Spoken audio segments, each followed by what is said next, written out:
උතුම් සත්පත්තිනි අම්මා මෑණියන් වහන්සේගේ පිහිටයි ආශිර්වාදයයි පුතේ ඔබ සියලුම දෙනාට. අද වීඩියෝ එකක් යොමු කරන්න හිතුවේ චිත්තමුණ්ඩ වරම් මාලාව පිළිබඳව. ඒ කියන්නේ පුතේ පූර්ණ සිහිවරම් මාලාවක එක් කොටසක් විදිහට එක් ආකාරයක් එක් ආකර්ෂණ ස්වභාවයක් විදිහට චිත්තමුණ්ඩ වරම් මාලාව අපිට හඳුන්වන්න පුළුවන්. චිත්තමුණ්ඩ වරම් මාලාව කියන්නේ පුතේ මනසට පණිවිඩ ලබා දීම.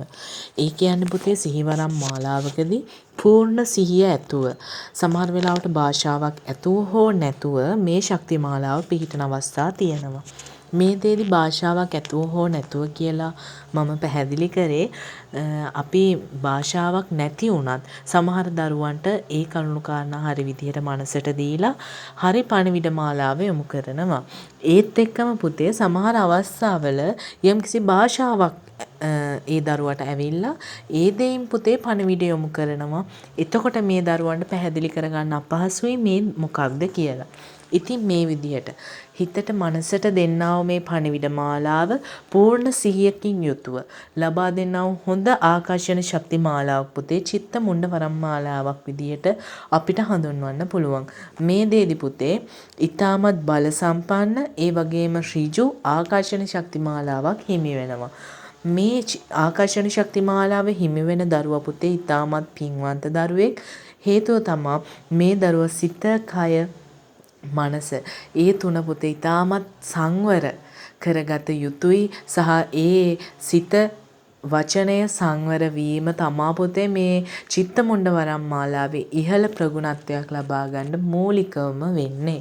ඉතින් මේ මනසත් එක්ක වැඩ කටයුතු සිදු කරනව මේ චිත්තමුණ්ඩ මාලාවෙන් හොඳ ශක්ති මාලා ඒ කියන්නේ පුතේ පේන මාලා, ඖෂධ මාලා, ඒ වගේම තියෙන දෝෂ හඳුනා ගැනීම, ඒ වගේම අනිත් ඒ දරුවන්ගේ අතීතය සහ වර්තමානයේ අනාගතය බැලීමේ හැකියාව පවා මේ ශක්ති මාලාවෙන් පිහිටනවා.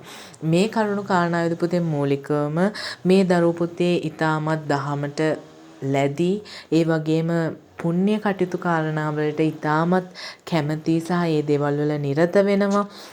සංවරයි ඒ වගේම පුතේ දෙවි දේවතාවුන් වහන්සේලා කෙරෙහි අපරිමිත භක්තියක් ගෞරවයක් තියෙනවා.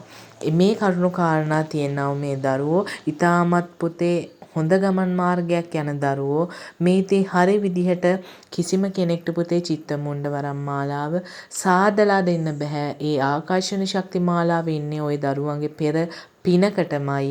ඒ දේ රැකගෙන ආරක්ෂා කරගෙන අඩුපාඩු හදාගෙන ඉදිරි ගමන් මාර්ගයක් යන්න පුතේ. අනිවාර්යෙන්ම රුවන්වැලි සෑය අභියසට ගිහින් ඔයා ඒ වතාවත් පුද පූජා කරන්න, ඒ සත්‍යක්‍රියා සිදු කරන්න. ඒ දේවල් වලින් ඔයාට මේ ශක්ති මාලාව වැඩි දියුණු කර ගැනීමේ හැකියාව තියෙනවා. උතුම් සත්පත්තිනි අම්මා මෑණියන්ගේ පිහිට